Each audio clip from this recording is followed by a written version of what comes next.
সারা দেশে চলছে operation Devil hunt. বিশেষ এই অভিযানে 3 দিনে সারা দেশে প্রায় 2000 গ্রেপ্তার হয়েছে।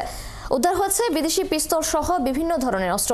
এ নিয়ে সাধারণ মানুষ বলছেন, যারাই দেশে বিশৃঙ্খলার সাথে জড়িত তাদের আইনের আওতায় আনা হোক। একই সাথে জনসাধারণকে হয়রানি না করার দাবিও তোলেন তারা। সহকর্মীদের তথ্য ছবিতে প্রতিবেদন। গাজীপুরে অপারেশন ডেভিল হান্টের অভিযানে জেলা ও মহানগর থেকে আরও 81 জনকে গ্রেপ্তার করা হয়েছে।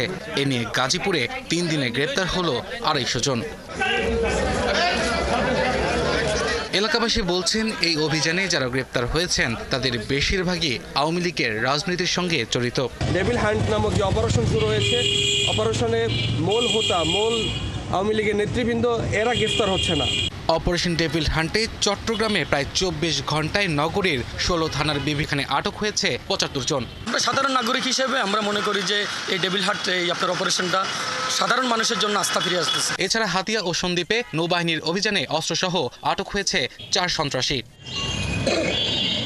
অপারেশন ডেভিল হান্টে রংপুর বিভাগের 8 জেলা থেকে 3 দিনে শতাধিক জনকে গ্রেপ্তার করেছে যৌথ বাহিনী। কোনো মামলা নেই, কোনো কিছু নাই। ছাত্রলীগে এখানে দেখা যাচ্ছে ছাত্রলীগের সদস্য, কিন্তু ওখানে ছাত্রলীগের কোনো সদস্য কিছু নাই। এইভাবে সাধারণ মানুষকে হয়রানি করলে তো আর সাধারণ মানুষ থাকতে পারবে।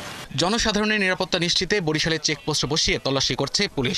এছাড়া অভিযানে নতুন করে 13 জনকে গ্রেপ্তার করা হয়েছে। যদি কারোর সাথে সন্ত্রাসী কর্মকাণ্ডের কোনো ধরনের কোনো আলামত বা এই ধরনের কোনো বিষয় পাওয়া যায়, তবে আমরা তাকে জিজ্ঞাসাবাদ করতেছি। রাজশাহীতেও চলছে সেনাবাহিনীর অভিযান। সাধারণ মানুষ বলছেন, যারা দেশে বিশৃঙ্খলার সাথে জড়িত তাদের সবাইকে যেন আইনের আওতা আনা হয়।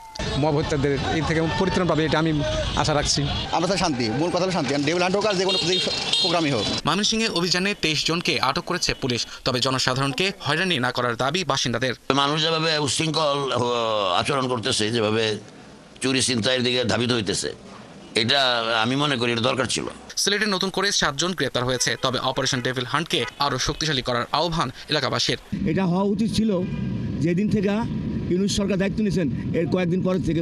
মংলায় কোস্টগার্ড, নৌবাহিনী ও পুলিশের যৌথ অভিযানে 6 জনকে আটক করা হয়েছে। তাদের রাজনৈতিক পরিচয় আওয়ামী লীগ। খাগড়াছড়িতে অপারেশন ডেভিল হান্ট পরিচালনা করে আওয়ামী লীগ ও সহযোগী সংগঠনের 4 নেতা কর্মীকে আটক করেছে আইন শৃঙ্খলা রক্ষাকারী বাহিনী। কিশোরগঞ্জের ভৈরবে অভিযানে আওয়ামী লীগের 4 নেতা গ্রেপ্তার হয়েছে। এছাড়া ভোলায় বিশেষ অভিযানে 3 দিনে গ্রেপ্তার হয়েছেন 19 জন।